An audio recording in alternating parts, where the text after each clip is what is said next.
Well, greetings and salutations, everybody. Welcome to the best damn movie-related show on the internet, the Jon Campea Show, coming to you from right here on my YouTube channel. I'm, of course, your host, Jon Campea. It's an awesome honor and a privilege to have you guys joining me here today, as it is every day, as we, a bunch of friends, standing around a virtual water cooler, talking about our favorite things in the world, movies and movie news. It's a Henry Cavill kind of day today. A lot of the stories today are kind of revolving around Henry Cavill in different aspects, from Superman to Bond and otherwise. So we're going to get to all that kind of stuff here in just a moment. Hey, listen, guys, don't forget, a little bit later today, as I announced the other day, there is not going to be an open mic show later this afternoon. I have to be in Hollywood conducting a bunch of interviews that I need to do. I'll tell you more about that stuff later. So there will not be an open mic this evening. Just wanted to give you guys a heads up on that. All right. With all that out of the way, let's get right into it here, guys. Now, of course, this is a follow-up to yesterday. Now, of course, yesterday, the Hollywood Reporter dropped a bombshell on everybody, claiming that Henry Cavill is out as Superman. The Hollywood Reporter, not some anonymous user on Reddit, not some obscure little blog. This was the Hollywood Reporter who came out and said that Henry Cavill was out as Superman, that we're not going to see him as Superman again. We talked a lot about that ad nauseum yesterday, some of the problems that we had with it and all that sorts of stuff. Now, shortly after that, though, Warner Brothers put out their official statement. Warner Brothers put out an official statement responding to the Hollywood Reporter story. And here was Warner Brothers' official definitive statement. Warner Brothers said the following: while no decisions have been made regarding any upcoming Superman films, we've always had great respect for and a great relationship with Henry Cavill, and that remains unchanged. I'll read it again. While no decisions have been made regarding any upcoming Superman films, we've always had great respect and a great relationship with Henry Cavill, and that remains unchanged. Now, I joked about this on Open Mic and the Weekly Hero yesterday, but I wanted to mention it here on the Jon Campea Show too. This is the most useless, wish-washed, pointless response we could have possibly gotten. So let me get this straight. So I turned to Warner Brothers. Hey, Warner Brothers, Hollywood Reporter is writing that Henry Cavill is out as Superman. Is Henry Cavill out as Superman? Is Henry Cavill going to be Superman anymore? Well, no decisions have been made regarding any upcoming Superman films. We've had great respect for... Yeah, I get that, but I didn't ask you about upcoming Superman films. I'm asking you, is Henry Cavill still Superman? Is Henry Cavill still Superman? I didn't ask you about upcoming Superman films. Is Henry Cavill still Superman? The Hollywood Reporter is saying he's not. What do you say? While no decisions have been made regarding any upcoming Superman films, we've always had a great relationship. What the fuck are you talking about? We asked you a simple question. Hollywood Reporter is saying he's not Superman anymore. I'm simply asking you, is he Superman? You're putting out an official statement. Give us an official position. Well, no decisions have been made about upcoming Superman films. It was a complete non-response. Now, to add to that, Henry Cavill later in the day, he put out a response that was also no response whatsoever. Henry Cavill got on Instagram, and he's wearing this Krypton Lift Club shirt. It's actually a really cool shirt. And he's got some music playing in the background, and he holds up his Superman figure. He did not say that he's still Superman. He does not say, I don't know what the Hollywood Reporter is talking about. He does not say the Hollywood Reporter story is untrue. He does not say, I'm going to be playing Superman in the next WB movie that has Superman in it. None of it. We get this BS response from Warner Brothers, and in a completely coordinated effort with Warner Brothers, Henry Cavill then puts up, Henry Cavill, who is awesome, by the way, puts up this completely ambiguous, cryptic thing, none of which... Now, what happens is when a story gets out there that contains erroneous information, studios step up quickly and say, that story, there's no truth to that story.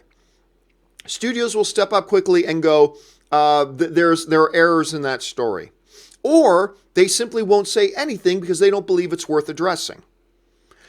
When the Hollywood Reporter comes out and says Henry Cavill is no longer going to be Superman, and Warner Brothers puts out this BS statement, not saying that the story is incorrect, not saying that it isn't true, not saying that Henry Cavill is still Superman, no decisions have been made regarding any upcoming Superman films. We love Henry Cavill, and we still do.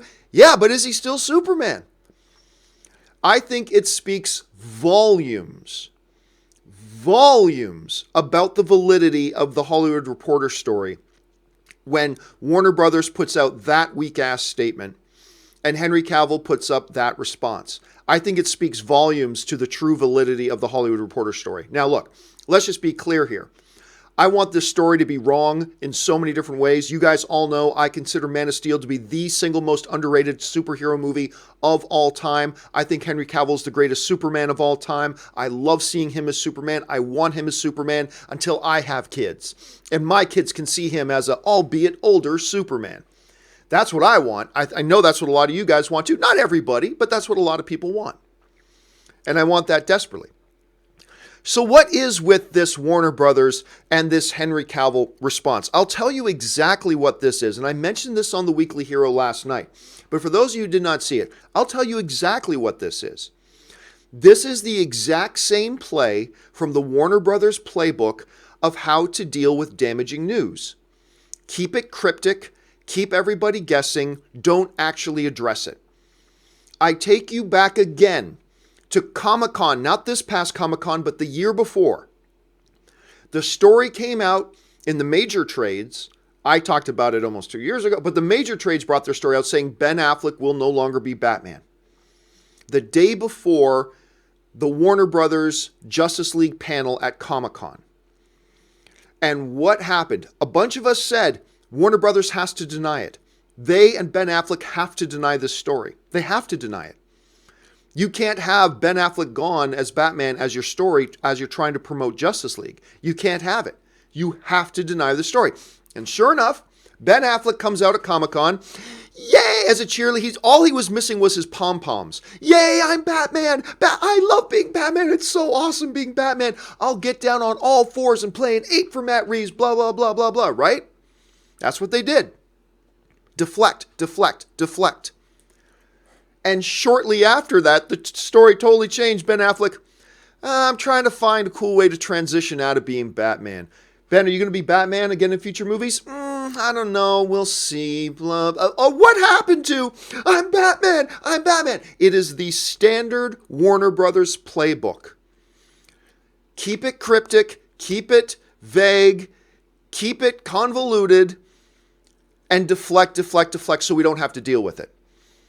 And I'll tell you what right now, it is kind of what they need to do. They've got Aquaman coming out in just a couple of months. They don't want everything to be about, now they lost Henry Cavill as Superman too. So I'm telling you what, Henry Cavill putting up his Instagram thing is the right thing for him to do. I'll tell you that right now. I know a lot of people don't think so. I'm telling you right now, it was the right thing for him to do. Because regardless if he's Superman or not, he's got a responsibility to this film franchise. It is the professional thing of him to do. And notice he didn't lie. He didn't get on there and say, guys, I just want to set the record straight. I am still Kal-El. I am still Superman. I'm going to be Superman in the next picture. He didn't lie. He put up this very cryptic, vague thing that you can interpret any way you want. Whereas every other studio in the world, if this story from the Hollywood Reporter was not true, and I pray to God it's not true, but if it wasn't true, every other studio in the world would be coming out, the report that came out yesterday is not factual. That report that came out yesterday was erroneous. That's what everybody else would do. Warner Brothers doesn't want to get caught in a lie. They don't want to put Henry Cavill in a position where he has to lie. So they're doing what they need to do. Deflect. Deflect, deflect, deflect, deflect, deflect. And when it becomes official that Henry Cavill is no longer Superman, nobody can look at Warner Brothers or Henry Cavill and say, you lied. You said you were still Superman. He goes, no, I didn't. I just held up a toy with me, Superman. I didn't say I was still Superman. I didn't say it was still Superman, but they also can't confirm it right now, not with Aquaman coming out in a few months. So I kind of sympathize a little bit with the position that Warner Brothers and Henry Cavill are in. You can't confirm the report because you got to try to keep the emphasis on Aquaman.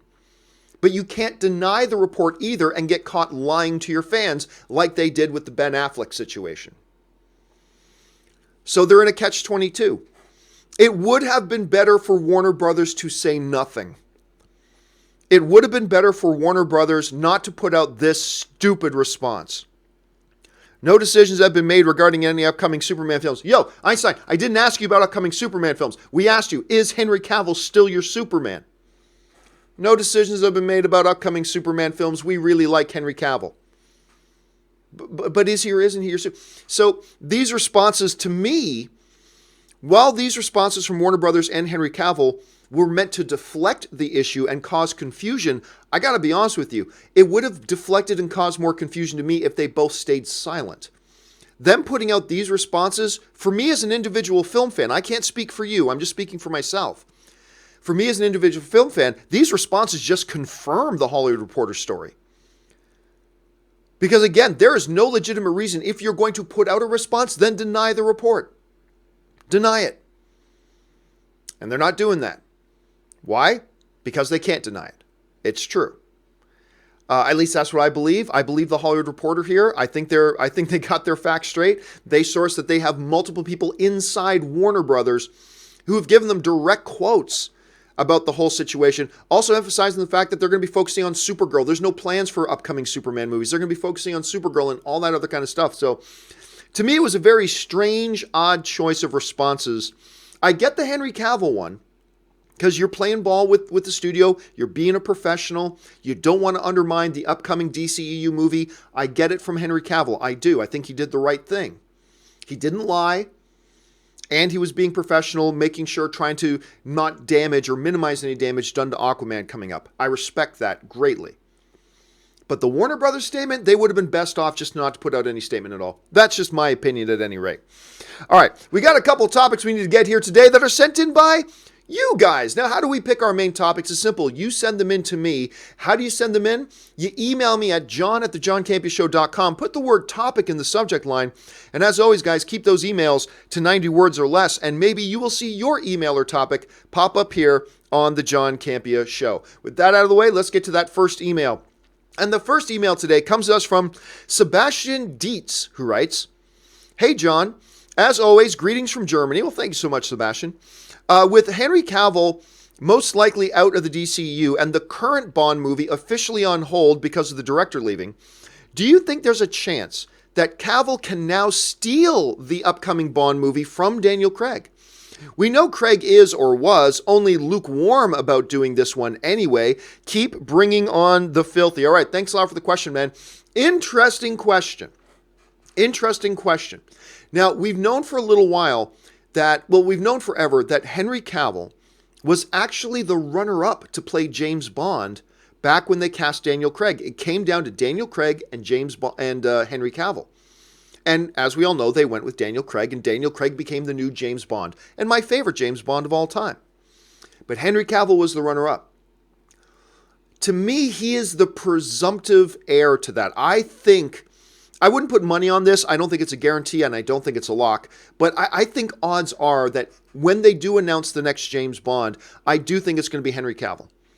I think Henry Cavill will be our next James Bond. I don't know that for sure. I don't feel 100% certain about that, but I kind of lean that way. There are other guys still in the running, I think. Tom Hiddleston and others.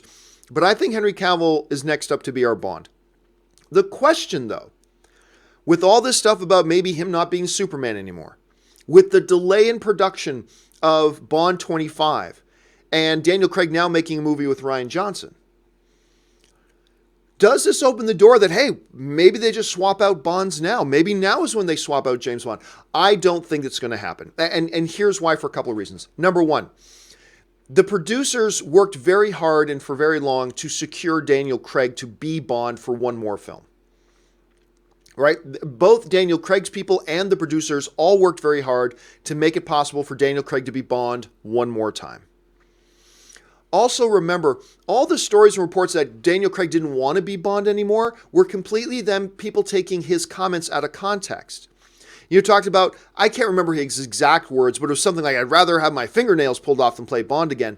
But people always left out the context. He was talking about the fact that he just finished this super long, super hard shoot of that movie. And the thoughts of doing another Bond right now were like impossible to even think of because he needed a break. He wasn't saying I'd never want to be James Bond again in the future. He's just thinking about it right now. That was the context. Daniel Craig hasn't been running around looking for ways to get out of playing Bond.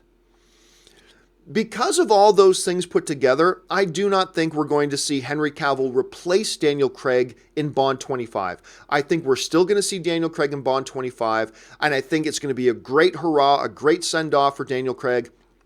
My opinion, the best Bond of all time because he's the perfect amalgamation of the suave Roger Moore Bond and the badass Sean Connery Bond melded into one character. I've always loved the way he's portrayed that. And then I think after that, shortly after that, we will hear the proclamation that Henry Cavill will be taking on the super spy role from Daniel Craig. So that's what I think is good. But hey, anything can happen. We've seen stranger things happen. It's a really interesting thought, Sebastian. Let's keep our eyes open and see what happens. All right, let's move on to topic number 2. And the second topic today comes to us from Robin Volgan, who writes, so, Cavill is out, and we all know Affleck has been out for a long time, even though they've never come out and admitted it. I'm in the camp of, let's get Jon Hamm as the new Batman. I think Hamm is an amazing actor. I've loved him ever since Mad Men. Hamm even mentioned it in a new interview. What do you think? Could Hamm be our next Dark Knight? All right, thanks a lot for the question, Robin. And look, I am a big Jon Hamm fan as well. But unlike a lot of people, including yourself, I've never really watched Mad Men. So I'm not a fan of Jon Hamm from Mad Men. I've kind of become a fan of Jon Hamm in his post-Mad Men work. And oh my God, how good was he in Baby Driver. Jon Hamm was amazing in Baby Driver. Absolutely incredible in that movie. And I love seeing him in just about everything he's done. He was also really good in Tag, which to me was a great little solid comedy this year that he, of course, did with like Ed Helms and others. I really enjoyed that movie a hell of a lot, and I thought Hamm was great in it. People have been talking about Jon Hamm as a potential Batman for a while. So here's what Robin's talking about. There was an interview done recently where the interviewer specifically hit up Jon Hamm and said, hey, there's all these rumors about you as Batman, you as Batman. Could you be Batman? Would you be Batman? This is what Jon Hamm had to say to that. He said it directly. I'm a huge comic book fan, always have been. I've read comic books since I was 9 or younger, and I'm pretty knowledgeable about a lot of them. And I like the genre, and I like when they're done well. I'd probably fit the suit. I'd have to work out a lot, which I don't love, but I'm sure there's an interesting version of that being out there. And if they wanted to tap me on the shoulder and ask me to do it, why not? So, look, it's never a story when an actor says he'd be interested in playing a role, because of course an actor would be interested in playing a role. But this is interesting because Jon Hamm is a guy that a lot of people have been asking for to play Batman. So clearly he would be open to it. However, any discussion about him getting close to playing Batman, he also then shuts down because Jon Hamm also said this in the interview. I have never had a conversation with anybody about it, literally. And I've sat in the room with all these guys. I have never been offered anything. I think the internet wants what it wants, but I mean, a lot of people have to sign off on that, obviously, not just the internet. So, could we ever see, as Robin's asking, could we ever see Jon Hamm as Batman? I'm going to think the options are probably nil. I think no. I think we already know they've been talking to other actors about becoming Batman. We know for a fact that Matt Reeves was talking with Jake Gyllenhaal. We know that Jake Gyllenhaal was Matt Reeves' first choice at one point. But that didn't work out. We know he's talked to other actors as well. We know that from the other major outlets. But it looks like none of them have been Jon Hamm, because Jon Hamm says, no one's ever talked to me about it. I've never been it. So I think the odds are very unlikely. Compound that with this. One of the, I don't think legitimate, but one of the complaints that some people have about the Ben Affleck Batman was that Affleck was a little bit too old to start playing the role. I reject that myself personally because I like the idea of the, older, grizzled, veteran Batman. I like that approach. But since that has been a little bit of a criticism, keep this in mind. Jon Hamm's actually older than Ben Affleck. I believe right now Jon Hamm is like 47 years old.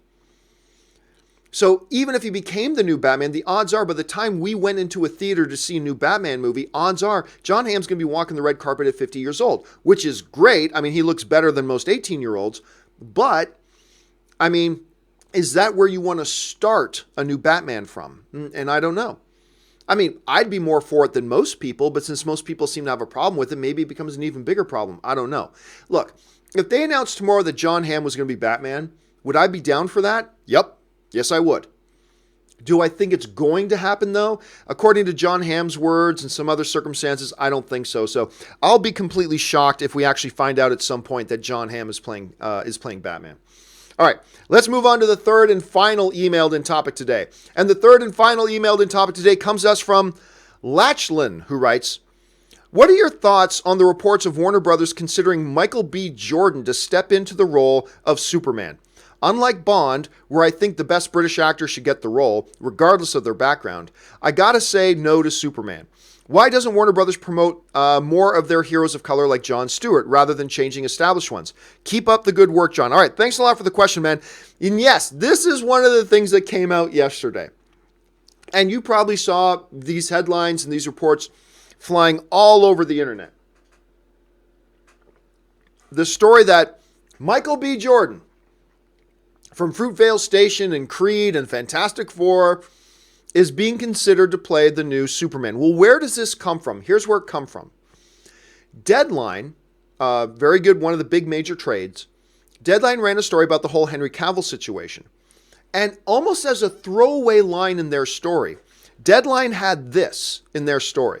It read, the word has been out that Warner Brothers has been mulling a completely different direction with its Superman canon for some time, even considering casting Michael B. Jordan in the role down the road.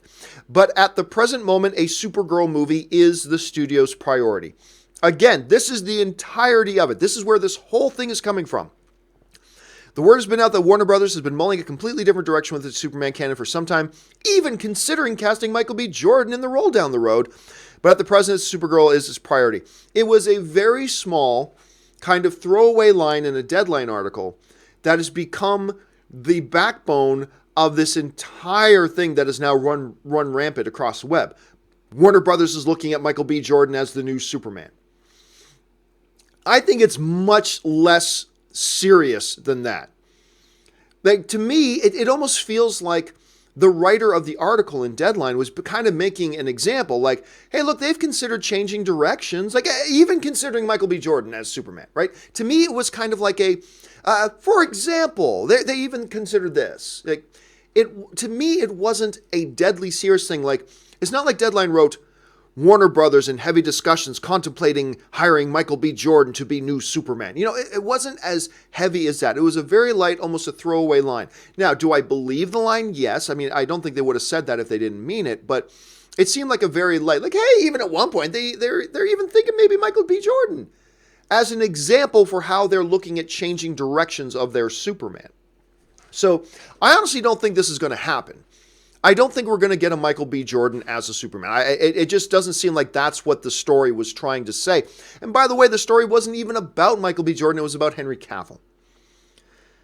So everybody who is ready to step off that ledge, don't panic. I don't think this is something that's going to happen. Now, let's get hypothetical for a second. How would I feel as a film fan, as a more specifically DC fan, incredibly specifically as a Superman fan? How would I feel about Michael B. Jordan playing the role? I wouldn't mind. I wouldn't mind. Is it the first guy I would cast? No, probably not. But would I mind the idea of a Michael B. Jordan playing Superman? No, I wouldn't. Superman as a character has always traditionally been, had the appearance. Superman has never been a white Caucasian male. Superman has always been an alien being, an alien organism from another planet that looks like a white Caucasian male. Let's be clear about that. Superman has never been a white Caucasian male. Superman has always been an alien organism who has the appearance of a white Caucasian male. Let's be very clear about that. Superman Kal-El is not human to begin with, let alone human Caucasian. Right? He is an alien being from another planet. Him being white, black, purple, plaid, whatever, is completely irrelevant to the discussion about who Superman is. It's completely irrelevant. Let's be clear about that. The tone of Superman's skin being white, black, purple, plaid, or whatever is completely divested from the discussion of who Superman is. That's just the reality of it. It's simply just the reality of it. He is whatever he is. Whatever his skin color is whatever his skin color is. It doesn't matter. But they've always done it this way. That's not a valid reason. It's always been done that way is not a valid reason. You know, you can't say, we've always done phones with rotary dialers. Therefore, that's the way we should always do it. No. Now we've got these little pocket computers that we have. These are our phones now. But that's not the way we've done it. It doesn't matter.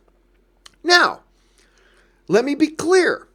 If I'm casting Superman, me personally, I probably go the more traditional route. I probably do get a white actor to play the role just because it's the more traditional route. But is that the most important thing? Is maintaining the tradition of what the skin color of the character is when the skin color has nothing to do with the character of this alien being?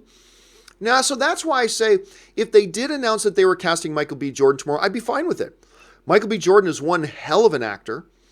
He would give a hell of a performance. So I have no problem with it. Now, going back to your other point in the email, though, it's like, shouldn't they be focusing more on, bringing to the big screen these more ethnically diverse characters that are already in existence and bring those characters to the big screen to give us some more on-screen diversity? Oh, yeah, I agree. Yes. I believe both Marvel and DC should focus a little bit more attention on bringing the already becoming more and more rich collection of ethnically diverse characters that they have in their pantheon. Completely, I agree with that they should focus a little bit more on bringing some of those characters to the big screen as opposed to swapping. Look, if I'm a head of Warner Brothers, right, and I decide, you know what, we need some more diversity. We're too one note. Our superheroes are too one note. We need some more diversity in our heroes. And I have two options presented to me. Hey, we can get X character, who's a more diverse character in the DC pantheon, and bring them to the big screen. Or we can take an existing character and change the tradition of them from one color to another. I would go personally with let's start promoting these other characters we have in our pantheon that are of diverse ethnic background and bring them to the big screen. That's where I would focus my attention. But I wouldn't be upset with the idea of them getting one hell of an actor in a Michael B. Jordan to play a character whose ethnic background is completely irrelevant and not germane to the discussion. I'd be fine with it. Not what I would do, but I'd be perfectly fine with it. That's my opinion on it anyway. And, I put up a tweet today with I've seen a lot of people saying, good, Henry Cavill shouldn't be Superman. Superman's American, not British. And I put up a tweet about this and said, well, you do know that Superman isn't American, right? You do know he's actually an alien being that our current president would probably try to build a wall around outer space to keep him out because technically Superman's an illegal alien and he's not even a human being, white, black, or otherwise. And by the way, this American of yours was created by a Canadian. Just saying. Just wanted to say that at some point. Anyway, so that's my thoughts on all that. I'm sure everybody's got radically different thoughts about the possibility of a Michael B. Jordan. But again, I think this whole discussion is just a big exercise in hypothetical discussions anyway, because I do not think this is going to happen. And the way I read the Deadline article, it doesn't seem like it's a serious possibility. it seems like, just for example, they even consider this. I don't think this is something that's going to happen. So if you are dead set against a Michael B. Jordan playing Superman, then you really got nothing to worry about, because I don't think this is happening in any regard. All right, guys, I am cutting today's show a little bit short because I do have some things I have to do in Hollywood, but I'm still going to save some time to go to your live questions. A bunch of you guys have been sending in live questions, so let's get over to those right now. We're going to start off the live questions today with Ben Rayner, who writes, did you know that Joaquin Phoenix was in Steve Martin's Parenthood? He played the brother of the girl that Keanu was dating, the messed up boy. I did not realize that. It's been a long time since I've seen Parenthood. Long time since I've seen that movie, but I had no idea he was in that. There's one of the things I love about our live chat stuff is that I learn something new every day from you guys. So no, I did not realize that. Sebastian writes, AMC Family Plan is a thing. As a parent with 2 kids, I get the economics for both AMC and me. We will see 2 movies at AMC as a family in September, and I have a list. Well, I don't know that AMC Family... AMC has not introduced a family plan, as far as I know, to their A-list program. There are just rumors that AMC is going to add a new plan to their A-list thing, which instead of $20 a month for just you, the rumor is AMC A-list is going to add a plan that is $50 a month for 4 family members. So you and 3 other people in your family, which is interesting. Whether or not they'll do it or not, we're going to have to wait and see. Technovine writes, Venom wasn't that awful in Spider-Man 3, right? Well, Venom wasn't good in Spider-Man 3, but no, I don't think he was all that awful. The movie was awful, but the awfulness of the movie, a lot of people have some very selective memories about Spider-Man 3. The overall awfulness of that movie was not all about Venom. There was a lot wrong with that movie. And anybody who says, oh, the reason Spider-Man 3 was bad was because of Venom, then you're not remembering the movie very well. Go back and watch it again. There was a hell of a lot wrong with that movie that didn't have anything to do with Venom. Was Venom one of the strong points of the movie? No, I'm not suggesting that. But he wasn't like the worst character. He wasn't Electro. He wasn't Jamie Foxx's Electro, which was a worse character than Venom. At least that's just my opinion. Sebastian follows up with, I'm in for $20 a month already. Clearly still talking about AMC. I'm in for $20 a month already, and at least $20 if I do $5 Tuesdays. I think both AMC and I win. A parent cannot dedicate more time to movies and raise kids. Well, I mean, that's up to each individual parent to decide, right? Like I know some parents like to take their movies to take their families to 4 movies a month, 5 movies a month. And that's cool. But then there's other parents who take them to 1 movie a month. That's a real special kind of thing. I think it's all up to the individual parent. Ben Hayusa writes, okay, Henry Cavill's post on Instagram made me think twice of this whole him out as Superman situation. Something's up or no. Michael B. Jordan is Superman, so false. Well, with the Henry Cavill thing, I've explained that. To me, that clearly, if he was still Superman, he would just say, I'm still Superman. That's it. Because when you combine his Instagram thing with Warner Brothers' non-statement, while no decisions have been made about future Superman movies, that's not an answer. It's clear to me, at any rate, they're simply deflecting at this point. Because if the story was not true, and you're going to put out a statement, you say, hey guys, just want to reassure you all, that statement in the Hollywood Reporter, not true. But they didn't do that, because they can't do that, because it is true. Anyway. Let's see. Sebastian writes, kids have homework, activities, life. No way they see a movie a week outside the house, 10 plus hours a month, plus travel time. I think AMC could win-win for me. Well, again, Sebastian, it's really all up to your particular parenting style. Like I said, I know some parents that do like to take their kids to more movies. They consider that really good family time. Some people don't see themselves having that much time to do it, and that's perfectly fine too. I don't think there's a right or wrong answer to that. And Sebastian asks, the September movies, which September movie is number 1? Predator, Smallfoot, or Night School? Predator is going to be the number 1 movie at the box office out of those 3. Smallfoot is a family film. It's got that going for it. But they've done next to no marketing for that movie. I think the awareness for that movie is very, very, very low. And Night School, well, I'm a Kevin Hart fan, and I'm definitely a Tiffany Haddish fan. The trailers for Night School haven't looked all that good. So I do think Predator will probably end up making more money than any of those. That's just my thought right now. Ben Hayusa writes, also going to see The Predator later tonight. Fingers crossed, and hope this movie from that nostalgia era gets similar reactions as Halloween has gotten. Well, The Halloween film has gotten some pretty solid reviews. Not the best reviews of the year, but some pretty solid reviews. The Predator reviews started strong. It's gotten weaker. Now it's under 50%. It's like last I checked, it's at 46%. And that may go up or down as well. So don't get... I'm going in to go watch it tonight as well. And I'm excited to see it.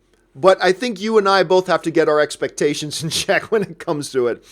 Zaya writes, open mic. The sunshine is warm, even in the winter. Okay, so what Zaya's talking about is yesterday on open mic, I was talking about Warner Brothers' response to the Henry Cavill thing, right? And us saying, hey, is Henry Cavill still Superman? Is he going to be Superman in the following movies or not? Is Henry Cavill still Superman?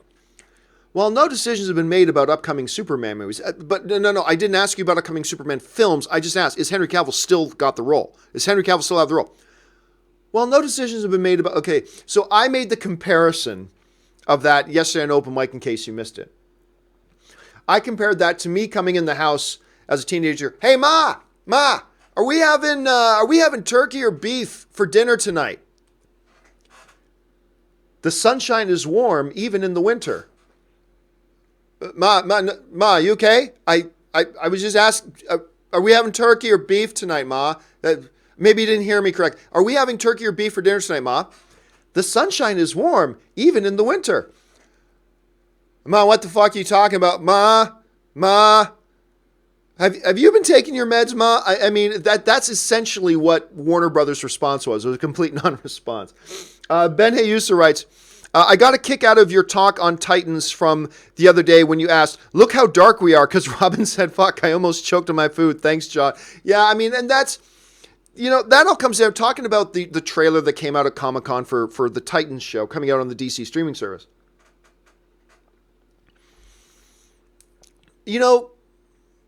My analogy of that trailer has always been this.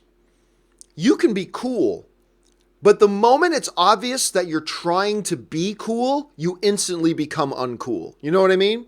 Like, there are cool people, but then there are people you can tell are trying to be cool, and that's not cool.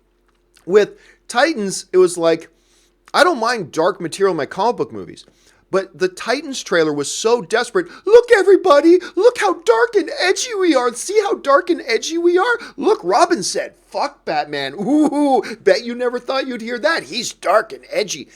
It's cool to be dark and edgy, but the moment it's so obvious that you are so desperately trying to come across as dark and edgy, then it just becomes sad. And that's what the Titans trailer was to me, just sad and pathetic. Which was too bad because I was getting excited about Titans. You remember before that trailer came out, I was getting excited about Titans. And then that trailer came out, and I'm like, oh my God. And it just completely turned me off, unfortunately. Rami J. Royster writes, Doctor Strange, that's pretty good, but it's taken. No, wait, I got it. Dr. Octopus, new villain in town, Doc Ock, J.K. Simmons, 2002. Oh, from the Spider-Man. Doctor Strange, that's pretty good, but it's taken. No, wait, I got it. Dr. Octopus, new villain in town, Doc Ock, J.K. Simmons. I forgot all about that. I forgot completely. Does he actually use the word Doctor Strange in it? It's been a while since I've seen the movie. Does he actually say Doctor Strange? That's awesome if he does. I have to check that out again. Dakota Barber writes, Iron Fist Season 2 cleaned up the action a lot. You know what? I'm not a huge fan of Iron Fist Season 2, but I will say this. It is an obvious improvement over Iron Fist Season 1. There's no discussion on that. Iron Fist Season 2 is an improvement on Iron Fist Season 1. I'm still not loving it. I'm about 6 or 7 episodes in right now. Not loving it, but it is an improvement. It's a step in the right direction for sure. And absolutely, Dakota, one of the things that they have improved is their hand-to-hand combat stuff. Their hand-to-hand action stuff is a big step up from the first one. Like, I just saw this scene where, it's not giving anything away to the plot, but Wing is in this tattoo parlor having a fight against these 2 other girls. It is an amazingly choreographed fight. It looks great. And even Danny Rand's fight stuff has looked a lot better. And the story's a bit better. I'm telling you right now, the best thing about this season to me is the dynamic between Ward and his sister Joy. To me, that's the best story kind of like subplot they've ever had in Iron Fist, and I'm enjoying that one quite a bit. But overall, yeah, the season is an improvement. Still not great in my opinion, but definitely an improvement. Lee Mollison writes, some people moaning about snapped necks, death tolls, and no smiles for years, but are now saying Henry Cavill is a great Superman. Can we blame Warner Brothers for being indecisive? Well, remember, here's the thing, Lee. I have always been Henry Cavill is a great Superman, and I've always been totally cool with the snap necks and all that kind of stuff. I believe if you actually look at the situation, you would agree. But remember, those are two separate topics. Henry Cavill did not make the decision that Superman snaps Zod's neck. That's in the script. No matter who played the role of Superman, Superman snaps Zod's neck. No matter who played Superman, the death toll is the same. No matter who played Superman, the same lines are being said. Those are two different topics. You can love Henry Cavill as Superman and hate what they did with Superman in the movies. You can do those two things. There have been several movies I've seen where I didn't like the movie, but damn, that one dude gave a great performance. Henry Cavill, look, I like what Superman did in those movies, and I like Henry Cavill in the role. But as a fan, I can totally see, yeah, it's totally legit to say you don't like how they managed Superman, the character, but we loved how the actor portrayed the character, right? Because you could have Daniel Day-Lewis playing Superman in those movies, and he still would have snapped Zod's neck, and he still would have had those fights and the buildings getting destroyed, and all that stuff still would have happened. Are you going to say that Daniel Day-Lewis isn't a good actor? Of course he is. A lot of people confuse it. There's a lot of film fans out there that still think the actor's the one who comes up with all the lines, and the actor's the one who comes up with the story. No, they're not. Unless you're Ben Affleck. But anyway, no, they're not. They're not. The character's written, the dialogue is made, what happens, happens. Now you bring in an actor to try to give that portrayal as good as they can. But you can totally think Henry Cavill is a great Superman and at the same time not like what they did with Superman in the movies. Even though I do, it's totally reasonable that somebody else may not. Okay, let's see. Ryan Irwin Dell writes, the Steelers need to get it together. They're wasting so many great players in their prime, and as a fan, it's heartbreaking to see. Well, if you're talking about the Bell situation, hey, there are rules in the league. The Steelers are doing something that's completely within their rights to do, and Bell just doesn't want to play. That's on Bell. That's not on the Steelers. That's on Bell. I completely think that's on, and I love him. I think he's awesome. But that's on him. That's not on the Steelers. The Steelers acted perfectly within their rights to do what they did. It's perfectly reasonable what they did. And, Bell's got to either suck it up or sit out. And that's his rights to do. But I don't blame Pittsburgh for that. I don't blame Pittsburgh.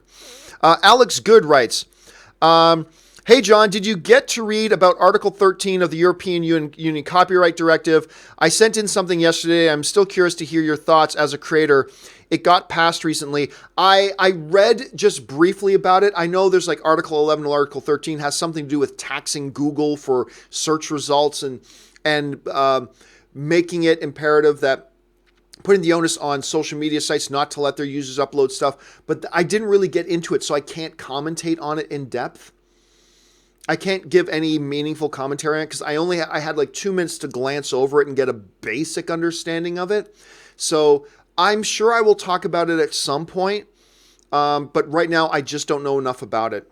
I know next to nothing about it other than a few paragraphs that I read, and I can't form an opinion on that. So I apologize, but no, I don't know enough about it yet to really give my thoughts right now. Sebastian writes, He-Man, I am biased, obviously. Who is driving the ship at Mattel? What the hell is wrong with that company? In the era of reboots, how much money has Hasbro made with Transformers? What exact can't do the math? Well, here, you can't make the mistake, Sebastian, of just be thinking because Transformers work that anything we do will work too. That's not good business. It's not good business to say, oh, Transformers work, therefore He-Man will work. That's not how it works. And Mattel's not a movie studio. Mattel doesn't know how to make movies. They have to partner with a studio that feels it's the right thing to do. And there have been attempts. There have been several attempts by studios to try getting some scripts written, try to see if they can develop it, but they've never come to something that they felt will work as a movie yet. But you can't put it all on Mattel. Mattel needs a studio that is willing to step up and do it as well if they think they can be profitable and they think they can do it right. And right now they don't think they can.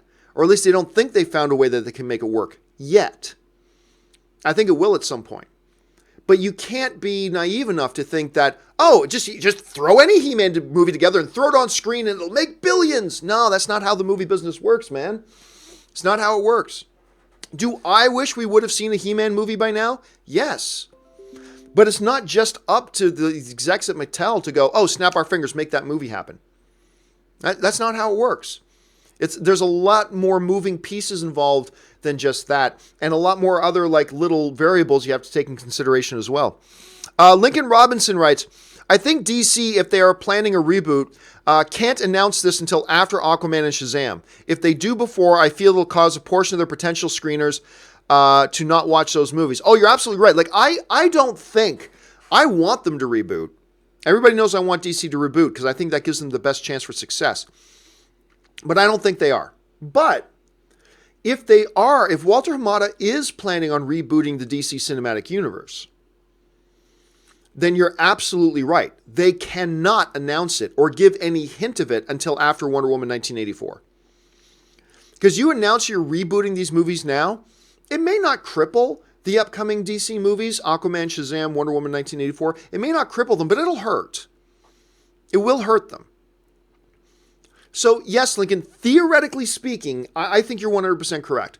If they are planning on rebooting after 1984, which I don't think they are, but if they were, you're absolutely right. They cannot announce it, and they have to keep that under wraps until after Wonder Woman 1984 comes and goes, or else they risk damaging those films. So I completely agree. SC Edge 77 writes, DC, just stop, rethink, replan, recast, reboot. Be good or be nothing. You're murdering my childhood. Well, I don't think they're doing anything to your childhood, okay? Your childhood, my friend, is completely safe and intact. They're not touching your childhood. That said, you're preaching to the choir, brother. You're preaching to the choir. I think the best thing for DC to do that gives them the best chance for success is to, exactly as you said, rethink, replan, recast, reboot. Quit limping along, because that's what the DCU is doing right now. It's limping along. Just, you know what? Cut it out. Stop. Reboot. It's not what they're doing. And by the way, I think rebooting is their best chance of success. I don't think it's their only chance for success. I think they have a chance to succeed moving forward as they are without rebooting. I just think they have their best chance for success if they reboot it. But that's just my opinion on that. Dakota Barber writes, also, is Nightfall worth reading? Need Batman graphic novels to read through? I ask your thoughts on, absolutely. Absolutely. It is one of the, other than The Dark Knight Returns, Nightfall is one of the, I mean, you got Long Halloween and you got, what was the name of the one where Gotham gets hit with the earthquake and they quarantine it? No Man's Land? Was that it? Was that what the story was called? But anyway, Court of Owls. Nightfall is one of the quintessential movies. And out of Nightfall, now every Batman movie has an infamous Batman getting his back broken scene or getting a backbreaker, right? That all comes from the Nightfall series. Watch it. It's quintessential.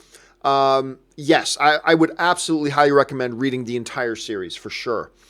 Let's see. Izzy Alonso writes, Triple G versus Canelo. Who do you got? I got Triple G. Look, let's face it here. Triple G won that first fight. You have to have 5 sets of blinders on your face to not know that Triple G won that fight. Triple G clearly won that first fight. He beat Canelo. Everybody knew it. Like, I still remember this big sports bar I was in Los Angeles watching the Triple G Canelo first fight. And then when they announced the draw, like, even the people who were cheering for Canelo in the bar, everybody looked stunned, like, and everybody was like looking at each other, go, did we hear that right? Did they just say that fight was a draw? It was ridiculous. One of the reasons why I really don't watch boxing at all. Like, it is such a corrupt sport. I don't mind that boxing judges get things wrong sometimes. That's the human element. That's fine. That'll happen. But when it's clear that somebody got bought off, that's when it pisses me off. And like I just don't get how anybody with decent eyesight could ever even remotely think that that fight was a draw. Triple G won that fight. So I expect that he will win this again. Whether the judges give it to him again, I don't know. Christian Lomas writes, best moment in Creed is when he says he has to prove that he's not a mistake, stands to start the final round, and the Rocky theme plays and the crowd went crazy. So many good moments in that movie. Though. Creed, I remember a few months ago, Ann and I watched it again just because it was on and we were home one night. We picked it up about 20 minutes into it. And like every time I see that movie, I've seen it about 5 or 6 times now. Every time I see it, it's like, damn, I forgot how good this is. It is truly an exceptional movie, filled with great iconic moments, with great heart and great everything. Yet again, I mean, just another triumph for Coogler as a director. The guy who directed, Michael B. Jordan in Fruitvale Station, the guy who directed Michael B. Jordan and everybody else in Black Panther. And I'm wondering how good Creed 2 can be without Coogler at the helm. Because Coogler's not directing Creed 2. So we'll see how well they can follow that up. All right, one last question today, guys, and then I got to get out of here because I have to get downtown. Oh, geez, a lot of questions have come in. Oh, my goodness, we've got a lot I got to get through. Wow.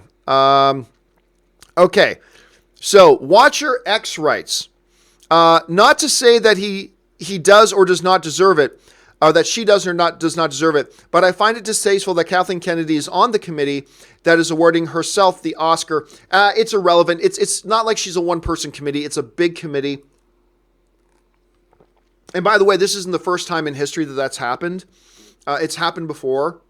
And there are checks and balances in place to make sure that doesn't unfairly skew the vote. Believe me, there's nothing to that. Kathleen Kennedy is simply one of the most deserving people of this award if there's ever been one. And you have to be extremely biased to not acknowledge that. You have to be extremely biased to not acknowledge that Kathleen Kennedy receiving this Producer's Lifetime Recognition Award at the Academy Awards is absolutely well-deserved. Almost more than anybody else I can think of. And remember, she's not getting this award for her work on Star Wars. This has nothing to do with Star Wars. This is about her entire body of work long before she ever got involved with Star Wars. So, yeah, again, anybody who says she shouldn't get this award, they just totally revealed themselves. They pulled open their shirt to show bias under their shirt just because they don't like what she did with Star Wars. But because all you have to do is take a step back, look at her body of work as a producer, and realize, oh, yeah, she deserves this more than anybody. And it's not an unprecedented thing, so I wouldn't give that a second thought. All right, guys, that's all the time I've got for today. Again, I've got a busy day ahead of me. I got to get going. Need to cut today a little bit short. But don't forget, there is not an open mic later this afternoon, so just want to make sure you guys are aware of that. No open mic today, but I will be back tomorrow morning at the Jon Campea Show, and of course, open mic will be back again tomorrow afternoon as well. That'll do it for me, guys. Thanks so much for being here. My name's Jon Campea, and until next time, bye-bye.